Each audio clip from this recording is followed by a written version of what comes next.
उन सभी शाखाओं में ये सबसे आसान है। मैं नहीं मानता कि ये सबसे आसान है। हर ज्योतिष की जो शाखा होती है, चाहे वो आप केपी ले लें, वैदिक ले लें या भृगुनंदी नाड़ी ले लें, कोई भी शाखा ले लें, सभी शाखाएं अपने आप में बहुत क्लिष्ट। ये हमारे ऊपर डिपेंड करता है कि हम कितने डेप्थ में जाके इसको पढ़ते हैं। वे केपी में क्या होता है कि कुछ स्टैंडर्ड कॉम्बिनेशन है जिन कॉम्बिनेशन को लोग आसानी से समझ सकते हैं।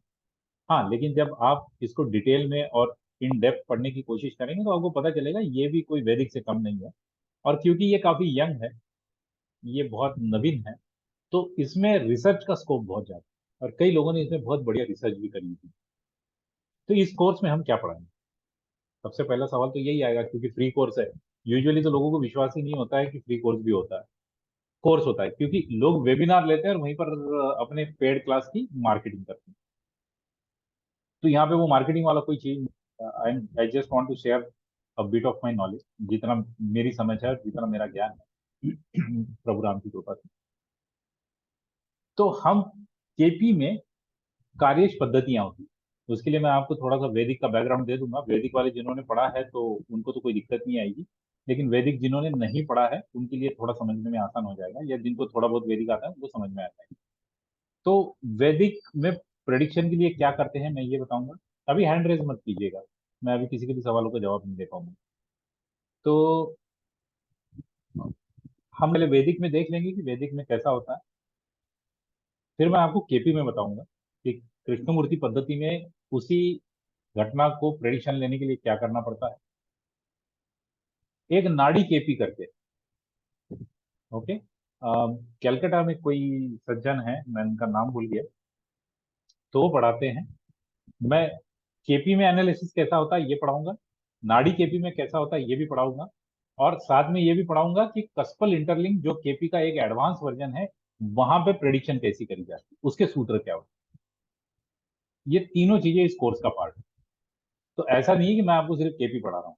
केपी की जो तीन मुख्य धाराएं हैं, केपी की जो तीन मुख्य शाखाएं हैं, उन तीनों शाखाओं का आप यहाँ पर अध्ययन करेंगे, यहाँ पर आप सीखेंगे।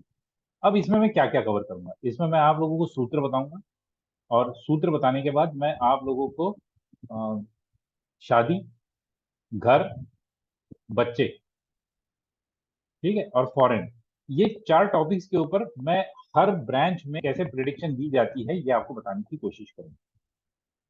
ठीक है। मुझे नहीं लगता कि इस प्रकार का कोई फ्री वेंचर अभी तक किसी ने किया होगा। तो हम यहाँ पर तीन केपी के ब्रांचेस का कंपैरिजन सीखने वाले हैं। ये इकलौता ऐसा कोर्स रहेगा अभी तक के इतिहास में, शायद अभी तक तो मैंने कभी इंटरनेट या फेसबुक पे कभी कुछ देखा नहीं है, नहीं कोई ऐसा मुझे फीडबैक मिला है मेरे किसी भी स्टूडेंट से। तो यहाँ पर आप कंपैरिजन पढ़ेंगे, और मैं हमेशा जोर देता हूँ जब मैं कंपैरिजन की बात करता हूँ ना, कंपैरिजन ये अपने आप में बहुत बढ़िया स्टडी होती है, जिसमें हम लोगों को पता चलता है किसी एक शाखा की क्या मर्यादा है, किसी एक शाखा का क्या लिमिटेशन है, क्योंकि हर ब्रांच का अपना लिमिटेशन होता है। ये सवाल मुझे अच्छा जाता है कि सर सबसे अच्छी ब्रांच कौन सी है, सबसे परफेक्ट ब्रांच कौन सी है। देखिए, ब्रांच सारी परफेक्ट है। इसको एक उदाहरण के तौर पे मैं हमेशा हमेशा बताता हूँ। आपके पास मेडिसिन में एलोपैथी है, आयुर्वेद है, होम्योपैथी है, नेचुरोपैथी है, कलर थेरेपी है, रेकी है। आपके पास अनगिनत मेथड्स है जिनके माध्यम से आप रोगी को ठीक कर सकते हो, करेक्ट। लेकिन जिस तरीके से आयुर्वेद काम करता है, क्या एलोपैथी वैसा काम कर सकता है, क्या उस लेवल पे कर सकता है? क्योंकि कुछ कुछ रोग जो है ये सिर्फ आयुर्वेद से ही ठीक होते हैं, कुछ कुछ चीजें होम्योपैथी से ही ठीक होती है। जैसे एलर्जीज के ऊपर या मन के ऊपर होम्योपैथी बहुत बढ़िया काम करता है, एलोपैथी के पास उतनी मेडिसिन है नहीं। आयुर्वेद जो है वो आप वात पित्त कफ जो तीन दोष है, इन दोषों पे बहुत बढ़िया काम करता है। जो चीज होम्योपैथी से और एलोपैथी से कवर नहीं होगी वो आयुर्वेद कर लेता है। तो हर ब्रांच का एक अपना दायरा होता है, ये समझने की कोशिश करें। यूनिवर्सल कोई चीज नहीं है कि एक ले लिया और फिर सबके सब उसने ठीक कर दिया, ऐसा नहीं होता। और इसीलिए जब हम पढ़ाई करते हैं बचपन से, तो हमको बहुत सारे सब्जेक्ट पढ़ाए जाते हैं, हमको बहुत सारे विषय पढ़ाए जाते हैं। क्यों? क्योंकि एक विषय सिर्फ अंग्रेजी पढ़ के जीवन का नहीं है। आपको लॉजिक भी चाहिए, आपको साइंटिफिक एनालिसिस भी चाहिए, तो आपको सारी चीजें पढ़नी पड़ती है। स्पेशलाइजेशन बाद में आप डिसाइड कर सकते हो कि किसमें कर, राइट। हम लोग स्पेशलाइजेशन कर सकते हैं। तो चलिए हम लोग शुरू करते हैं और टाइम नहीं गवाएंगे।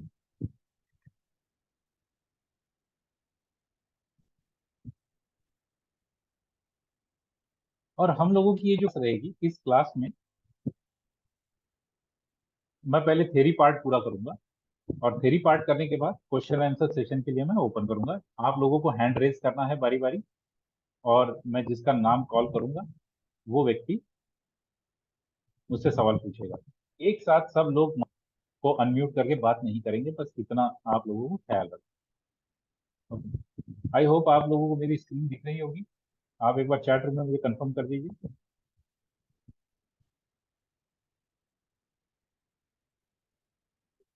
नहीं, हैंड रेज मत कीजिए, अभी कोई सवाल नहीं होगा। हैंड डाउन कर लीजिए। Okay, let's go. चलिए,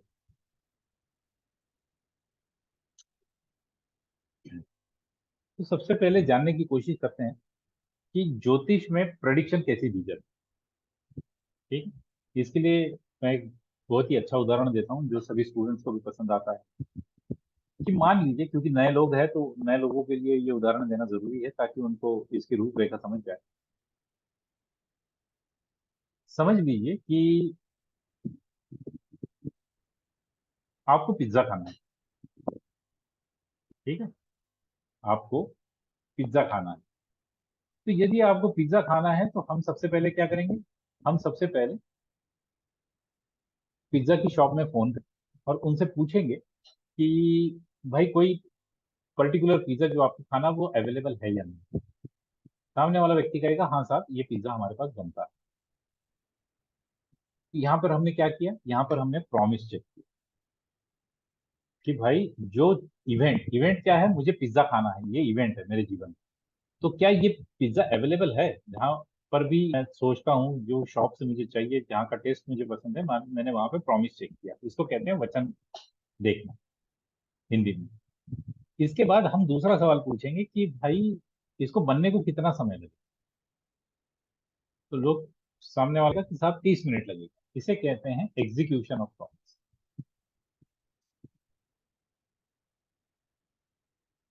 उसके बाद आप तीसरा सवाल पूछोगे कि इसको डिलीवरी को कितना समय लगेगा। ठीक, इसको डिलीवरी को कितना समय लगेगा? सामने वाला कहेगा 20 मिनट लगेगा, कंसिडरिंग योर लोकेशन। यहाँ पर है, वहां पर हम 20 मिनट में पहुंचा दें। ये हो गई डिलीवरी। तो इसका मतलब है कि 30 मिनट और 20 मिनट, 50 मिनट में ये पिज्जा आपके घर पे आ गया। तो क्या ये आपने खा लिया? क्योंकि पिज्जा खाना ये हमारा इवेंट है। कोई जरूरी नहीं है उसी 50 मिनट के दौरान यदि कोई व्यक्ति या आपके कोई मित्र अपने परिवार के साथ आपके घर पे आ जाए, और मान लीजिए कि उनके बच्चे भी उनके साथ है, तो उन बच्चों ने देखा कि पिज्जा आया हुआ है और उन्होंने वो पिज्जा खा लिया। तो जो चीज का प्रॉमिस था, जिसका एग्जीक्यूशन हुआ और जिसकी डिलीवरी भी हो गई थी, क्या आपको उसका आनंद मिला? जी नहीं मिला। इसे कहते हैं exception to promise. Exception to the promise ये आपको डिनाई कर देता है इवेंट को, इवेंट होने नहीं देता। इवेंट आपके जीवन में लिखा होने के बाद। अब यहीं पर ज्योतिष शास्त्र इसी तरीके से, इसी सीक्वेंस में काम करता है। वैदिक में जितने भी क्लासिकल डॉक्यूमेंट है, जितने भी ग्रंथ है, वो सारे के सारे सूत्र बताते हैं। Okay, all classical text are just a collection of sutra. तो हमारे पास अभी चार कैटेगरीज हो गई।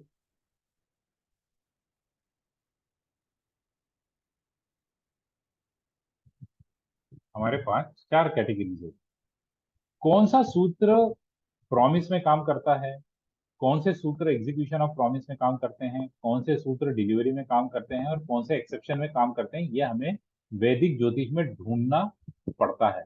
और ये बड़ा क्लिष्ट काम है, इसको ढूंढना और इसका सही उपयोग करना। क्योंकि जितने भी क्लासिक दिए गए हैं, क्लासिक्स में आपको सूत्र मिलेंगे, सूत्र कहाँ उपयोग करना है वो कोई नहीं बताता। Application of principles are not given in any book. कहाँ पे उपयोग करना है इसके बारे में कोई नहीं कोई वाच्यता नहीं है, कोई डेफिनेशन नहीं है, कुछ भी नहीं है, वो ढूंढना पड़ता है। ठीक है। तो जो वैदिक का कोर्स मेरा कर चुके हैं उनको तो ये पता है कि यहाँ पर सूत्रों को कैसा बाइफरगेट किया जाता है, सूत्रों को अलग अलग खांचों में कैसा डाला जाता है। अब यहाँ पर हम देखने की कोशिश करेंगे कि केपी क्या करता है। केपी ने इसको आसान बना दिया।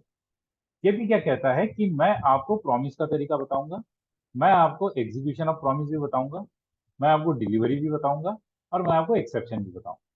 ये चारों चीजें विद एप्लीकेशन में आपको बता दूंगा, इसलिए केपी सबकी मनपसंद चीज। पर जैसे कि मैंने कहा, हर शाखा का अपना लिमिटेशन होता है। ठीक है।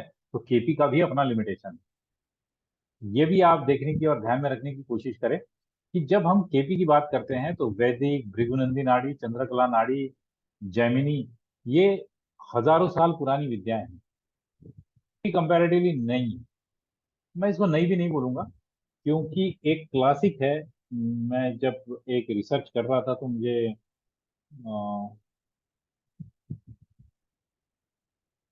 कृष्णमूर्ति जी के स्टूडेंट है, उनकी किताब में पढ़ रहा था, तो उसमें उन्होंने बोला था कि कृष्णमूर्ति को जो ये आइडिया आया, वो क्लासिक का नाम उन्होंने उसमें दिया था, कि वहां पर ये इस प्रकार का कोई श्लोक था जिससे ये काफी प्रभावित हो गए, फिर इन्होंने ये पूरी की पूरी सिस्टम ढूंढ के निकाली। तो ऐसा नहीं कि ये सिस्टम पहले नहीं थी, और क्योंकि वो उनके स्टूडेंट ही थे तो मैं डेफिनेटली उसके ऊपर विश्वास कर सकता हूँ, और मैं करूंगा भी। तो ये कहीं से ढूंढ के निकाली और फिर बाद में उसको पॉपुलैरिटी दी, लेकिन इन्होंने मेहनत बहुत करी इसको एक आसान तरीके से लोगों के पास पहुंचाना। इसमें कोई दो राय नहीं है। कृष्णमूर्ति जी जीनियस थे, उनके जैसा जीनियस व्यक्ति रिसेंट ईयर्स में कोई हुआ नहीं। ठीक है, कई सारे हुए हैं लेकिन उनके जैसा जीनियस नहीं हुआ, ये मैं मानता हूँ। तो अब हम ये देखने की कोशिश करेंगे कि ये जो पूरा सीक्वेंस पढ़ेंगे, ये सीक्वेंस में हम देखेंगे कि भाई promise, execution of promise, delivery of promise और exception to the promise KP में कैसा दिखा जाता है। ठीक है, ये देखेंगे। फिर केपी यानी नाड़ी केपी में देखेंगे। और तीसरा है जो हम देखेंगे, कस्पल इंटरलिंक। ठीक। तो चलिए, जनरल रूपरेखा में आपको बता देता हूँ क्या होता है। कि हमारे पास कुंडलियां होती हैं। मैं अभी ये एज्यूम कर रहा हूँ कि सब लोग जो यहाँ ज्वाइन किए उनको बेसिक नॉलेज होना चाहिए आइडियली वैदिक का। अगर किसी को नहीं है तो एक बार मुझे चैट रूम में बताएं कि आपको बिल्कुल भी कुछ भी नहीं आता वैदिक, यानी वैदिक में लगन कुंडली क्या होती है, भाव चलित। अभी हैंड रेज मत कीजिए कोई, अभी मैं कोई सवाल नहीं दूंगा। महुआ दारा, ओके। कितने लोग हैं जिनको कुछ भी नहीं आता?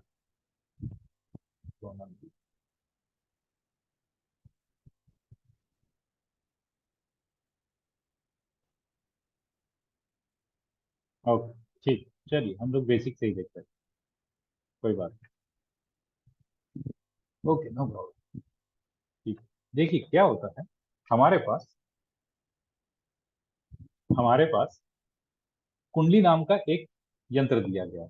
कोई भी व्यक्ति जब पैदा होता है तो वो पैदा होने के बाद उसका date of birth, time of birth और प्लेस ऑफ बर्थ, ये तीनों चीजें, date of birth, time of birth और प्लेस ऑफ बर्थ, ये तीनों चीजें जो होती हैं, आ, ये तीनों चीजों को नोट किया जाता है, और उसके बाद हम कुंडली बनाते हैं।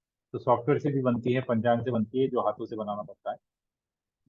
तो इसका मतलब हमारे पास क्या है, हमारे पास कुंडली नाम का एक यंत्र दिया है। ठीक है। पृथ्वी पर खड़े होके, क्योंकि व्यक्ति का जन्म पृथ्वी पर हुआ है, तो पूरे ब्रह्मांड में ग्रहों का, राशियों का, नक्षत्रों का उस समय पर क्या पोजीशन है वो लिखा जाता है। तो ये बताते हैं राशि, फिर नक्षत्र और ग्रह। ग्रह का मतलब है प्लैनेट। ठीक है, इन सबकी पोजीशन जो होती है वो पोजीशन हमको कुंडली में पता चलता है। अब कुंडलियां कई प्रकार की होती है, हम लोगों ने सुना है नवांश कुंडली होती है, दशमांश होती है। तो ये उसके विभाग हैं, उसमें हम जाएंगे नहीं क्योंकि केपी में उसका कोई उपयोग नहीं। केपी में दो ही प्रकार की मुख्य कुंडलियां होती है, एक होती है लगन कुंडली और दूसरा होता है भाव चलित। ठीक है, अब वो भाव चलित क्या होता है वो मैं आपको देखिए क्या होता है। आमतौर पे जब हमारे पास कुंडली आती है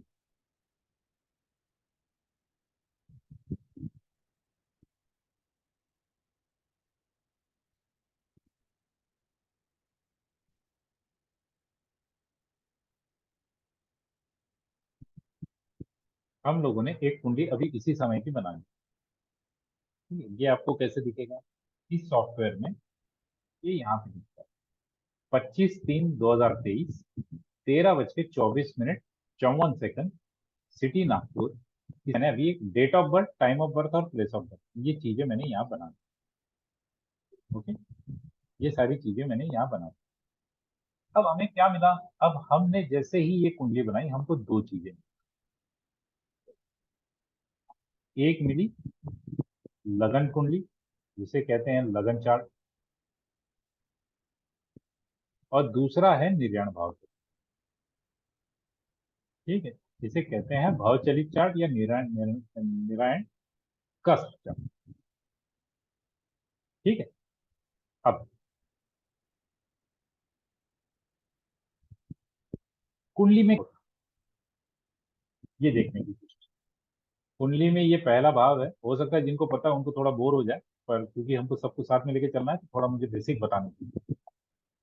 ये होता है पहला भाव, ये होता है दूसरा, ये होता है तीसरा, ये होता है चौथा, ये होता है पांचवा, ये होता है छठा। एंटी क्लॉकवाइज घड़ी की उल्टी सुई की दिशा में ये होता है आठवां, होता है नवा, ये होता है 10, ये होता है 11, और ये होता है 12। तो ये ना प्लॉट नंबर्स, आप इनको इस तरीके से याद रखिए कि ये plot numbers. Plot number 1 2 3 4 5 6 7 8 9 10 11 12, 12 plot मिलेंगे। लेकिन ये लिखे नहीं होंगे, क्योंकि ये विश्वास है कि जो ज्योतिषी पढ़ रहा है उसको ये पता है कि कौन से प्लॉट का क्या नाम। ये कभी लिखे नहीं होते। एंटी क्लॉकवाइज में ये भाव होते हैं, इनके भाव के जो प्लॉटिंग किया हुआ है, जो प्लॉट्स बने हुए हैं, ये प्लॉट के ये नंबर्स।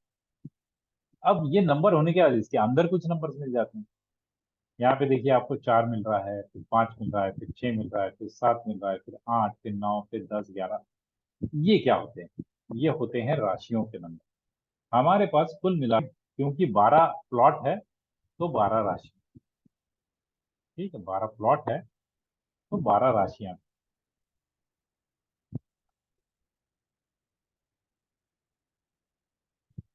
तो वो राशियां कौन सी? ये देखिए, एक नंबर जो लिखा हुआ है उसे कहते हैं मेष राशि, उसका स्वामी होता है मंगल। दो, ऋषभ, उसका होता है शुक्र। तीन, मिथुन, उसका होता है बुध। चार, कर्क, उसका होता है चंद्रमा। पांच, सिंह, इसका होता है सूर्य। छह, कन्या, इसका फिर से होता है बुध। तुला, सात होता है तुला, इसका होता है शुक्र। आठ, वृश्चिक, मंगल होता है। नौ, धनु, गुरु होता है। 10, मकर, शनि महाराज होते हैं स्वामी। 11, कुंभ, शनि महाराज स्वामी होते हैं। 12, मीन, इसके स्वामी सूर्य। तो ये राशियां हुई क्या? अब हमको यहाँ तो पता चल गया है कि भाई यहाँ पे 4 नंबर की एक राशि आ गई है। प्लॉट नंबर क्या है? Plot number 1। लेकिन राशि कौन है? रहा 4 नंबर, यानी ओनरशिप किसकी है? 4 नंबर की। तो आइए ये 4 नंबर कौन है देखते हैं। 1 2 3 4। प्लॉट नंबर 1 पे 4 नंबर की राशि है जिसका नाम है कर्क, जिसका स्वामी है चंद्रमा। हम बोलेंगे पे भाव का पहले प्लॉट का स्वामी चंद्रमा होगा। चौथे प्लॉट का 1 2 3 4, ये चौथा प्लॉट। 7 नंबर, इसका मालिक है तुला, तुला का मालिक है शुक्र। तो चौथे प्लॉट का जो स्वामी है वो शुक्र होगा। पांचवे का कौन हुआ? मंगल हो गया। छठे का कौन हुआ? क्योंकि प्लॉट नंबर लिखे नहीं रहेंगे कभी, हमेशा राशियों के नाम लिखे रहेंगे। ये राशियों के नंबर लिखे रहेंगे। यहाँ पे आपको प्लॉट नंबर कोई नहीं बताएगा, कोई सॉफ्टवेयर नहीं बताता कि प्लॉट नंबर क्या है। प्लॉट नंबर आपको याद रखना पड़ेगा।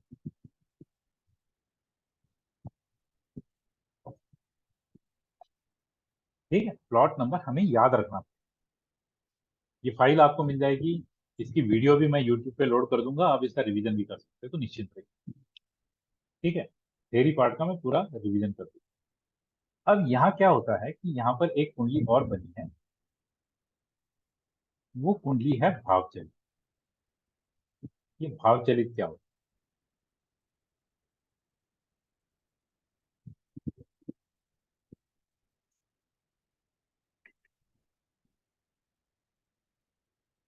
ये भावचलित क्या होती है, ये समझने की कोशिश करें, और ये सबसे इंपॉर्टेंट रोल प्ले करती है खेती में। ठीक है, अब देखिए हमने क्या माना कि हमारी पृथ्वी के ऊपर व्यक्ति का जन्म हुआ कहीं पर, और ब्रह्मांड में जो भी तारे थे, जो भी नक्षत्र थे, और जो ग्रह थे, और जो राशियां थी, वो हमने देखे और वो हमने यहाँ पर बना ली।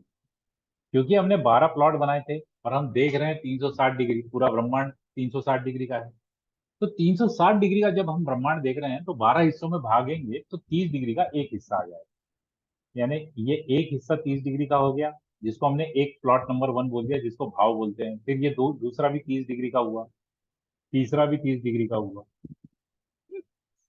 चौथा भी 30 डिग्री का हुआ, पांचवा भी 30 डिग्री का हुआ, छठा भी 30 डिग्री का। हर भाव जो है वो 30 डिग्री का होता है। शून्य से के लेके 30, फिर शून्य से लेके 30, तो ऐसे 30 30 अगर डिग्री हम 12 भावों के लिए लगाएंगे, तो वो कुल मिला के 308 डिग्री होगी। यहाँ पे हमारा बेसिक एजम्पशन क्या है? यहाँ पर हमारा बेसिक एजम्पशन ये है कि एक भाव और एक राशि, ये दोनों भी 30 डिग्री की ही है। एक भाव और एक राशि, ये हो गया भाव, जिसे प्लॉट कहूंगा, प्लॉट नंबर 1। और एक राशि, ये दोनों की डिग्रियां सेम। ये हमारा एजम्पशन। ठीक है, ये कब सही होता? अगर पृथ्वी सीधी खड़ी होती तो ये सही होता। पर मूलतः पृथ्वी सीधी खड़ी नहीं है, पृथ्वी टिल्टेड है एक डायरेक्शन। वो डायरेक्शन मैं अभी आपको समझाता हूँ कि वो डायरेक्शन क्या होता है। ठीक,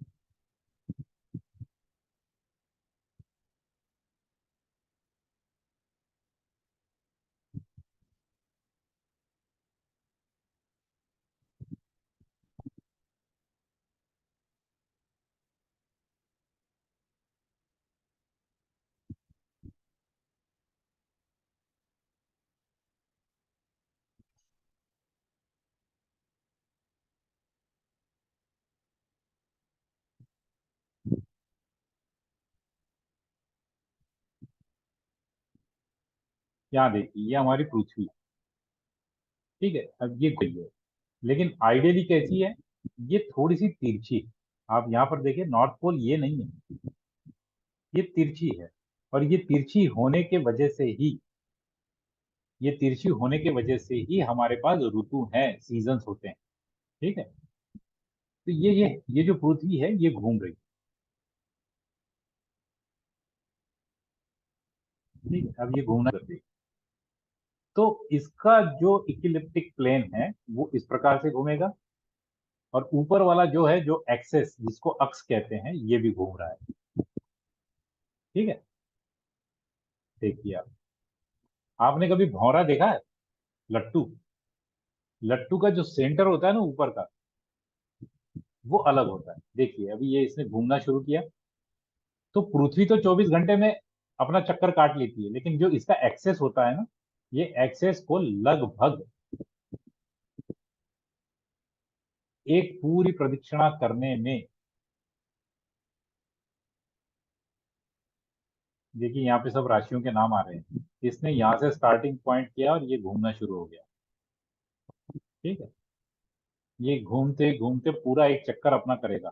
तो पृथ्वी तो घूम जाए एक दिन में, लेकिन उसका जो अक्ष है, जो नॉर्थ पोल है, उसको एक सर्कल पूरा कंप्लीट करने में करीबन 26,000 साल लग जाते हैं। तो युगों की जो डेफिनेशन होती है, जो हमारे पास 4 युग है, उन युगों के लिए इस 14 नंबर का बड़ा इंपॉर्टेंस है। उसके मल्टीप्लीकेशन से हम लोग युगों के नंबर्स निकालते हैं।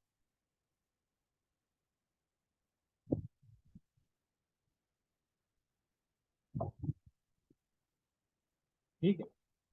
अब इसने ये एक पूरा के पूरा सर्कल पूरा कर दिया। अब मैं इसको रोक देता हूँ। कर दिया। बहुत बढ़िया।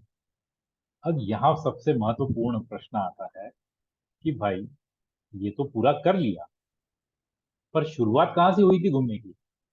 यहाँ से हुई थी, यहाँ से हुई थी, यहाँ से हुई थी, यहाँ से हुई थी, या यहाँ से हुई? कहाँ से घूमने की शुरुआत कहाँ से हुई? सबसे पहला पॉइंट कौन सा था?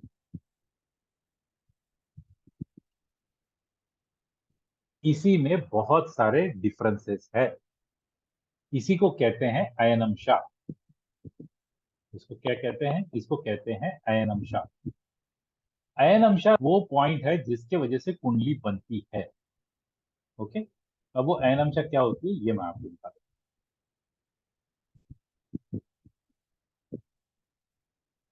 आप किसी भी सॉफ्टवेयर में जाएंगे ऑप्शंस में, तो यहाँ पर एक सेटिंग अयनमशा करके आता है। तो चित्र पक्ष अयनमशा है जो वैदिक में यूज होती है। रमन अयनशा है, रमन जी यूज करते थे। पागन अयनशा, केपी न्यू अयनशा, 2000 साल के बाद पैदा होने वालों के लिए केपी न्यू है। 2000 साल के पहले जो लोग पैदा हुए उनके लिए केपी अयनमशा है। एक वेस्टर्न है और नाड़ी है उमंग तंजल। हर कोई बड़ा ज्योतिष जिसने ज्योतिष का बहुत बढ़िया ज्ञान ले लिया है, वो अयनमशा के ऊपर the starting point of movement, उसके ऊपर इन डेप्थ एनालिसिस करता है। ठीक। ऐसी कई प्रकार की। ये मैं आपको क्यों बता रहा हूँ? वो इसलिए बता रहा हूँ क्योंकि अगर हम केपी पढ़ेंगे तो हम केपी का ही अयनमशा लेंगे, हम कोई और नहीं लेंगे। ठीक है। हम केपी का अयनमशा लेंगे और कुंडली बनाएंगे। तो अब क्योंकि ये तो एक सवाल का उत्तर मैंने दिया कि भाई अयनमशा क्या होती है, हमने अयनमशा देख ली। इसको हमको कैलकुलेट नहीं करना पड़ता, इसका सिर्फ सॉफ्टवेयर में सेटिंग करना पड़ता है। वो याद रखिएगा कि इसका सेटिंग करना पड़ता है। अब मैंने आपको यहां पर बताया था कि पृथ्वी जो है ये थोड़ी सी झुकी हुई है, 22-24 डिग्री से ये झुकी हुई है, जिसकी वजह से ऋतु आते हैं। पहला तो हमारा एजम्पशन ये था कि भाई जो व्यक्ति पैदा हुआ है, सब सारे के सारे जो भाव है, हमारे जो प्लॉट्स है, वो 30 डिग्री के हैं, राशियां भी 30 डिग्री की है। केपी ऐसा नहीं मानता। केपी कहता है कि नहीं, ऐसा नहीं हो सकता। एक भाव में एक ही राशि रहेगी, जरूरी नहीं एक राशि का फैलाव एक से ज्यादा भाव में हो सकता है। इसका उदाहरण अभी मैं आपको हमने ये कुंडली बनाई थी। ये कुंडली क्या कहती है देख लीजिए। ये कुंडली कहती है कि यहाँ पर 4 नंबर का भाव है, ये 4 नंबर की राशि है, यहाँ पे 5 है। हर भाव में हर भाव में एक एक राशि आई। हर भाव में एक एक राशि आई। आप देख लें यहाँ पर नंबर्स पूरे सीक्वेंस में लगे हुए हैं। ये नंबर, कोई भी नंबर ऐसा नहीं है जो सीक्वेंस छोड़ के भाग रहा है।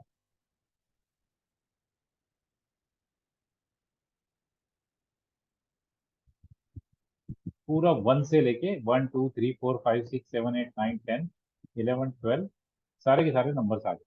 अब वही हम निर्याण भाव चलित देखने की कोशिश करते हैं। अब निर्याण भाव चलित में आपकी आंखें खुल जाएगी। देखिए, 4 नंबर की राशि पहले वाले भाव में है, 4 नंबर की राशि ही दूसरे वाले भाव में, फिर 5 नंबर की राशि तीसरे में है, 6 नंबर की राशि चौथे में है, सातवीं है ही नहीं, सातवीं गायब हो गई। यहाँ पे 8 नंबर की राशि आ गई, फिर 9, फिर 10, यहाँ भी 10, फिर 11, 12, एक नंबर की राशि है नहीं, सीधा 2 पे आ गए, और फिर 3। तो यहाँ पर केपी का मानना है कि एक भाव में ही राशि सीमित नहीं रहेगी, वो अपना फैलाव दूसरे भाव में भी कर सकती है। लेकिन क्योंकि एक राशि ने दो भावों को ऑक्युपाई कर लिया है, तो एक राशि गायब करना पड़ेगा। उसके अपने कैलकुलेशन है कि कौन सी राशि जब मल्टीप्लाई हो जाती है, दो भावों को ऑक्युपाई करती है, तो कौन सी राशि वहां से निकल जाए। यहाँ आप मुझे प्रश्न पूछ सकोगे कि भाई अगर राशि ही गायब हो रही है तो फिर प्रेडिक्शन सही निकलेगा या नहीं? बिल्कुल निकलेगा साहब, क्योंकि उसके सूत्र अलग हो जाते हैं। उसके जो सूत्र होते हैं वो अलग हो जाते हैं, इसलिए वहां पे भी सही तरीके से प्रेडिक्शन आता है। प्रेडिक्शन किसी भी शाखा में गलत नहीं आएगा। अगर आप लोगों की सारी शाखाओं की अच्छी पढ़ाई है तो सारी शाखाओं से सेम प्रेडिक्शन निकलेगा। ये हमेशा याद रखिए, सारी शाखाओं से सेम प्रेडिक्शन निकलेगा, प्रेडिक्शन में कोई कमी होगी नहीं। ओके, तो ये हो गया लगन कुंडली, और लगन कुंडली के बाद भावचंद्र। यहाँ पे तो मुझे लगता है आसान होगा। प्रश्न मैं ले लूंगा आप सभी के। तो अभी तक हम लोगों ने क्या देखा? अभी तक हमने देखा कि ज्योतिष में क्या सीक्वेंस होना चाहिए एनालिसिस का। एक है प्रॉमिस, दूसरा है एग्जीक्यूशन ऑफ प्रॉमिस, फिर डिलीवरी ऑफ प्रॉमिस और एक्सेप्शन। हम इन चारों कैटेगरीज को, इन चारों, आप लीजिए कि ये चार गेट हैं, इनके हर गेट पास को कैसे चेक किया जाता है, ये हम केपी की क्लास में, केपी की फ्री क्लास में पढ़ने वाले। ओके, अब आते हैं कि ये नंबर्स क्या होते हैं।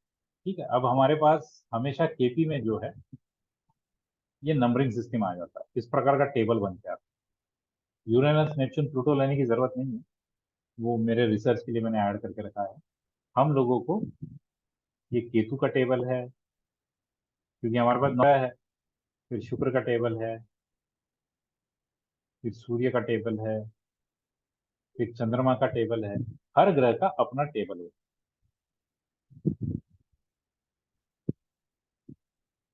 राहु का टेबल है, ये बृहस्पति का टेबल है। ठीक है, इनको प्लैनेट स्क्रिप्ट भी कहा जाता है। आप अगर टेक्निकल लैंग्वेज में बात करेंगे तो प्लैनेट की स्क्रिप्ट बोला जाता है। ठीक, ये स्क्रिप्ट होती है। ओके, अब ये स्क्रिप्ट बनती कैसे, इसके ऊपर थोड़ा ध्यान देखिए। अभी मैंने आपको बताया था कि एक भाव में एक राशि आती है। एक भाव में एक राशि आती है, उसकी डिग्री कितनी है? 0 से लेके 30 डिग्रीज के बीच में एक राशि आती है। अगर इसको हम 30 डिग्री को ब्रेक करना चाहे छोटे हिस्सों में, तो कैसे करेंगे? क्योंकि राशि जो है वो तो 30 डिग्री की हो गई, नक्षत्र जो होता है वो 13 डिग्री 20 मिनट का होता है। ठीक है, 0 से लेके 13 डिग्री 20 मिनट, ये इसका विस्तार होता है। इसको भी मैं अभी समझाऊंगा कि ये कैसा होता है। ठीक है, अब मुझे बताइए कि एक राशि में यदि 30 डिग्री है तो कितने नक्षत्र एक राशि में बैठेंगे? पहला नक्षत्र हो गया 0 से लेके तो 13 डिग्री 20 मिनट तक,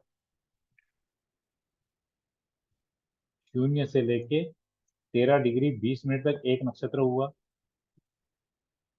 फिर बाद में 13 डिग्री 21 मिनट से लेके अगले 13 डिग्री 20 मिनट तक, यानी 26 डिग्री 40 मिनट तक दूसरा नक्षत्र हुआ। और तीसरा नक्षत्र क्या हुआ? 26 डिग्री 41 मिनट से लेके उसके आगे 13 डिग्री ऐड करेंगे, तो 40 डिग्री तक तीसरा नक्षत्र। लेकिन मजे की बात यह है कि राशि तो वहां पर 30 डिग्री पे ही खत्म हो गई। जो नक्षत्र थे वो तो 13 डिग्री के हिसाब से चल रहे हैं, है ना? नक्षत्र जो है ये तो 13 डिग्री के हिसाब से चल रहे हैं, लेकिन राशि कहाँ खत्म हो गई? राशि जो थी वो 0 से स्टार्ट हो गई और लगभग यहाँ पर खत्म हो गई।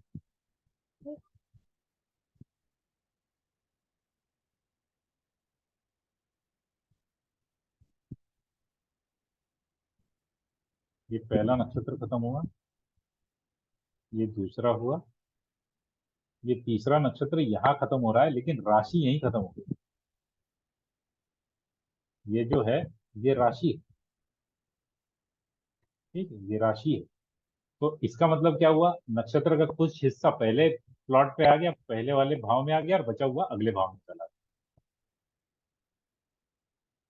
ठीक है, जब ये अगले वाले भाव में चला गया, देखिए ये ना, ये थोड़े फंडामेंटल्स है, इसका आपको प्रेडिक्शन में कोई उपयोग नहीं होगा, लेकिन ये होता क्या है ये बताना मेरा काम है। इसलिए मैं बता रहा हूँ। हम इवेंचुअली प्रेडिक्शन पे जाने ही वाले हैं, लेकिन ये कुछ बेसिक्स हैं, जो टर्म्स हैं जो हमको आनी चाहिए। तो 0 से लेके 30 डिग्री, एक राशि होती है और उसमें करीबन 2.25 डिग्री नक्षत्र आ जाता है। अगर हम इनको कैलकुलेट करें, 27 नक्षत्र होते हैं, 27 इंटू 13.20 करेंगे तो 360 डिग्री होगा, और 12 इंटू, मैं लिख देता हूँ ताकि आप लोगों को कोई कंफ्यूजन। 12 राशियां या 12 भाव इंटू 30 डिग्रीज अगर करेंगे तो 360 डिग्री हो गया।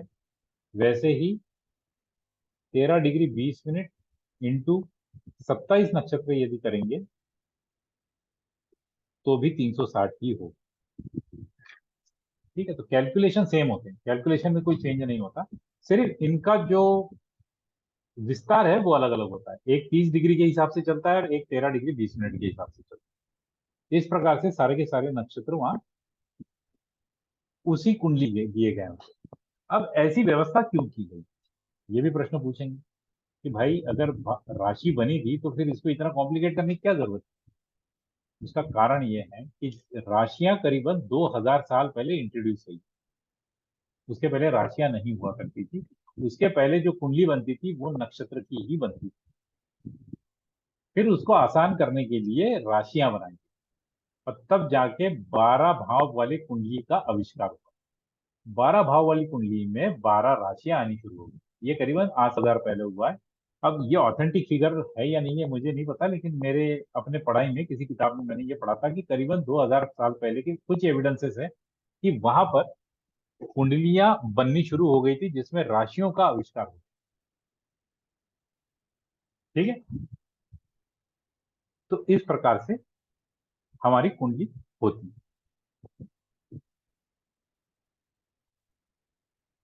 जब हम प्रेडिक्शन की बात करते हैं, ठीक है, जब हम प्रेडिक्शन की बात करते हैं तो हमारे पास कुंडली का यंत्र तो है ना। हमारे पास जो कुंडली है उसका यंत्र तो है। अभी हमको तो पता है कि कुंडली तो बन जाती है, किसी भी सॉफ्टवेयर में बन जाती है, पर इसको पढ़े कैसे, इसको कैसे पढ़े, इसको कैसे पढ़ते हैं ये आपको संक्षिप्त में बता देते हैं।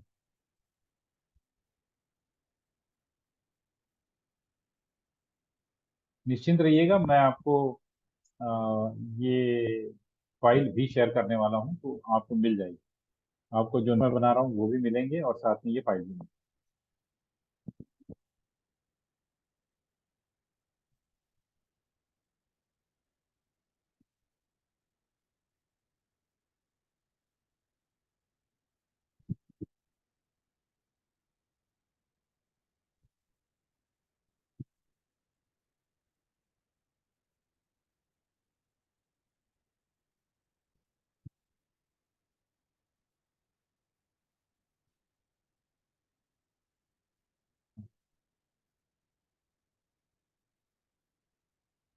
देख, क्या होता है, अब यहाँ पर तो मैं लोगों को बता दिया था कि भाई जो भाव होते हैं वो भाव कैसे होते हैं, यानी plot, plot number 1, plot number 2, plot number 3, 4, 5, 6, 7, 8, जो लिखे नहीं होते वो भाव कैसे होते हैं ये तो मैंने आपको बता दिया। राइट।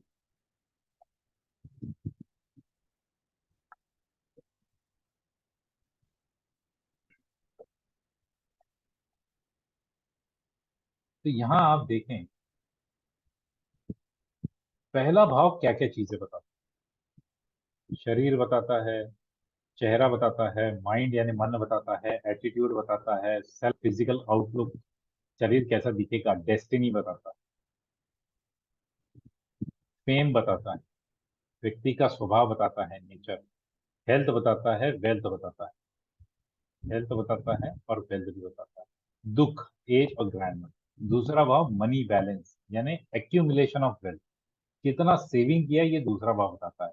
एक्यूमुलेशन किस में हो सकता है, बॉन्ड्स में हो सकता है, म्यूचुअल फंड्स में हो सकता है, गहनों में हो सकता है, रत्नों में हो सकता है। ऐसा पैसा जो आपने सेव किया है जो आप तुरंत कैश में कन्वर्ट कर लें, एक्यूमुलेशन ऑफ वेल्थ। ठीक है, उसके बाद में राइट आई, टीथ और स्पीच, वाणी, ये भी पता चली। तीसरे भाव से करेज, पराक्रम, दाहिना, दाहिना कान, हाथ, छोटे भाई बहन, फ्रेंडशिप, हॉबी। चौथे भाव से heart, chest, lungs, blood, mother, home, vehicle, feeling, people, property, hidden money, dignity. ठीक है, फादर इन लॉ। पांचवें भाव से बच्चा, लव, एजुकेशन, स्किल, डिवोशन, तंत्र मंत्र साधना, स्टमक यानी पेट। छठे भाव से डिसीज, यहाँ पे भी हेल्थ बता। फिर एनिमी यानी दुश्मन, कर्जा, डिस्प्यूट, इंजुरी, अंकल, फाइट और कम। सातवां भाव sexual organ, urine, eat habits, spouse, marriage, partnership, business, music, court case, nephew. ये सारे कारकत्व बताते हैं। आठवें भाव से फिर से डिसीज आ गया, एज, लॉस, जर्नी, यहाँ पे भी एनिमी आए, सॉरो, बैड, फियर और सिन यानी पाप। अब यहाँ देखें, नवा भाव, यहाँ पे भी डिवोशन आ गया, लक, फादर, यहाँ पे भी एजुकेशन आ गया, गॉड, ग्रैंडसन, चाइल्ड, पास और लीडर। दसवां भाव, फेम। देखिए पहले भाव में फेम आया था, दसवां भाव भी आया, फिर एबिलिटी, फिर यहाँ पे dignity, power, rank, profession, business, career, politics, action, discipline, ये सारी चीजें। 11वां भाव मित्र बताएगा, विश, इच्छाएं और इच्छा पूर्ति, विश विश फुलफिलमेंट। इनकम, जो भी कर्म हम कर रहे हैं उससे मिलने वाला लाभ, loss, gain, elder brother, uncle. 12वां भाव सारे प्रकार के खर्चे, लॉसेस, बाई आंख, लेग्स, डेट, स्लीप, फियर और एनिमी। अब यहाँ पर आपको दिखेगा कि कुछ कुछ भाव में जो नाम है, जो कारकत्व है भाव के, वो सेम दिख रहे हैं। जैसे पांचवें भाव का एजुकेशन, और नौवें भाव में भी एजुकेशन। पांचवें भाव का एजुकेशन बताता है आपकी ग्रेजुएशन तक की, नवे भाव का एजुकेशन बताता है पोस्ट ग्रेजुएशन और पीएचडी वाली पढ़ाई। पांचवें भाव का डिवोशन है तंत्र मंत्र साधना, नवे भाव का डिवोशन है तीर्थ यात्राएं करना या दैनंदिन रोज की पूजा करना। वेल्थ, दूसरे भाव का वेल्थ है सेविंग, पहले भाव का वेल्थ है जो आपको आपके परिवार की वजह से, उसमें आपका कोई योगदान नहीं है, वो आपको मिल रहा है। दसवें भाव का वेल्थ, जो आपने आपके मेहनत से पैसा कमाया आप वो। ठीक। छठा भाव disease, acute diseases. Acute diseases का मतलब है कि जो डिसीज कुछ दिनों में, कुछ महीनों में ठीक हो जाएंगे। आठवें भाव का डिसीज जो वो है क्रॉनिक डिसीज, जो लंबे समय तक चलता है, जिसमें मृत्यु होने की भी पॉसिबिलिटी होती है। छठे भाव का एनिमी, ओपन एनिमी, जो आपको पता है कि ये व्यक्ति मेरा दुश्मन है। आठवें भाव का एनिमी, छुपा हुआ एनिमी, जो आपको पता नहीं होता कि ये मेरा दुश्मन है। 12वें भाव का एनिमी वो एनिमी होता है जो आपको लॉसेस देके जाता है। अब आते हैं डिग्निटी के ऊपर। डिग्निटी या फेम, फेम आ गया। फेम क्या कहता है, यहाँ पर मैं उदाहरण दूंगा, राहुल गांधी जी और नरेंद्र मोदी।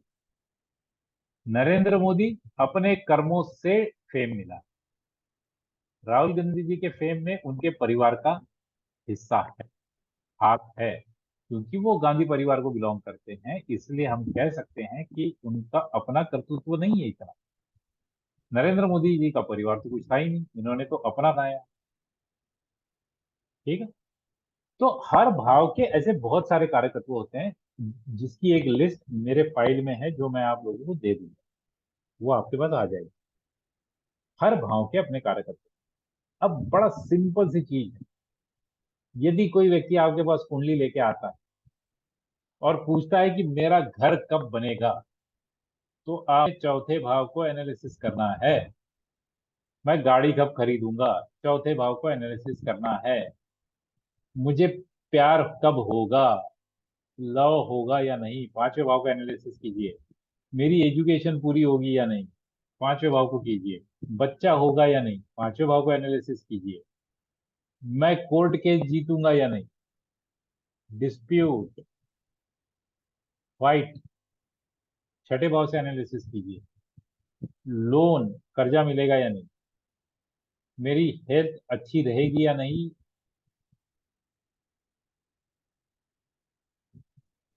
मुझे परमेश्वर की प्राप्ति होगी या नहीं, डिवोशन 9th हाउस। मैं पोस्ट ग्रेजुएशन करूंगा या नहीं, या फॉरेन जाऊंगा या नहीं, फॉरेन भी 9th हाउस होता है, 12th हाउस भी होता है। ठीक है। तो व्यक्ति आपसे प्रश्न क्या पूछेगा, इस हिसाब से आपको पता चल जाएगा कि किस भाव को मुझे एनालिसिस करना है। ठीक है। हमको तुरंत ये पता चल जाएगा कि किस भाव को हमको एनालिसिस करना है।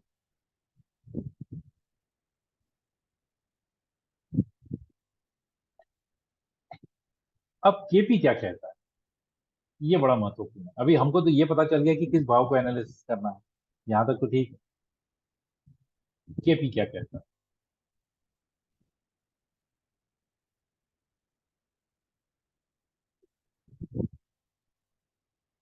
केपी क्या कहता है कि मैं भाव को एनालिसिस नहीं करूंगा, मैं सीधा भाव की बात नहीं करूंगा, मैं ग्रहों को एनालिसिस करूंगा और ग्रहों को कोई ना कोई भाव मिले हुए हैं, और वही ये लिस्ट है। केतु को कौन से मिले? 1 2 4 11। राहु को कौन से मिले? 1 2 5 8 9 10 11 12। बृहस्पति को मिले हैं 6 9 10। आने वाली कक्षा में, आने वाली क्लास में हम पढ़ेंगे कि ये बनता कैसे, मैं ये भी सिखाऊंगा।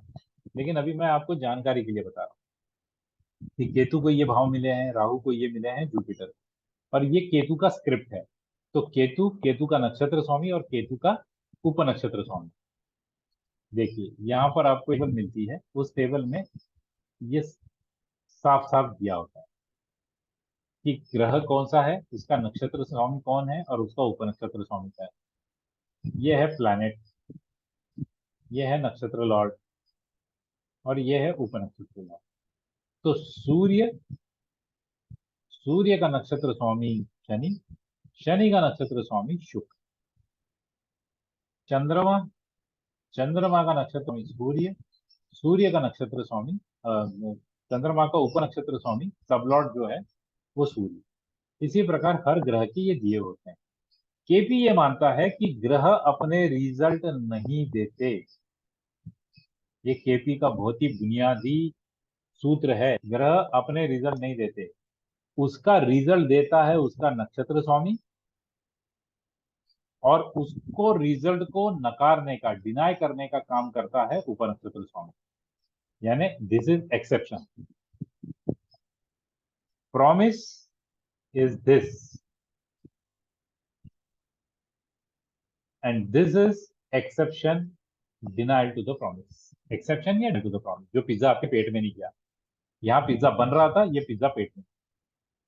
Execution of promise, delivery of promise क्या होते हैं, मैं ये भी बताऊं। लेकिन मेरा आज के कोर्स का जो टॉपिक था, मैं ये बताना चाहता था कि केपी में हम लोग एनालिसिस करते कैसे। तो ग्रह जो है वो अपना रिजल्ट नहीं देगा। केपी मानता है ग्रहों का सारा रिजल्ट नक्षत्र स्वामी देते हैं, और उनके रिजल्ट को रोकने का काम उप नक्षत्र स्वामी करता है। और यही टेबल हमारे पास आ जाती है। ठीक है। टेबल कैसे आती है? केतु, केतु का नक्षत्र स्वामी कौन हुआ? जो रिजल्ट देगा वो देगा राहु, और उसको रोकने का काम कौन करेगा? बृहस्पति। एक्शन। वैसे ही बृहस्पति को अगर देखें, ये बृहस्पति की स्क्रिप्ट है। बृहस्पति का नक्षत्र स्वामी है बुध। ये चौथे भाव का रिजल्ट देगा, 9वें का देगा, 12वें का देगा, यानी फॉरेन भेज सकता है। मंगल, मंगल ने भी बोला मैं भी फॉरेन भेजूंगा, तो व्यक्ति फॉरेन जाएगा जुपिटर। ठीक है। तो नक्षत्र स्वामी, हर ग्रह का नक्षत्र स्वामी जो है वो रिजल्ट देगा, उसमें प्लैनेट का कोई रोल नहीं है, उनके नंबर हम नहीं देखेंगे। हम बुध को देखेंगे, बुध ने अपना रिजल्ट दिया, उसको रोकने का काम उप नक्षत्र स्वामी कर रहा है या नहीं कर रहा है। अगर कर रहा है बहुत बढ़िया, नहीं कर रहा है तो फिर वो घटना नहीं है। ठीक। आज के लिए यही रोकते हैं, अभी मैं सारे सवाल लेता हूँ, आप लोग हैंड रेस करके आप मुझसे पूछ सकते हैं।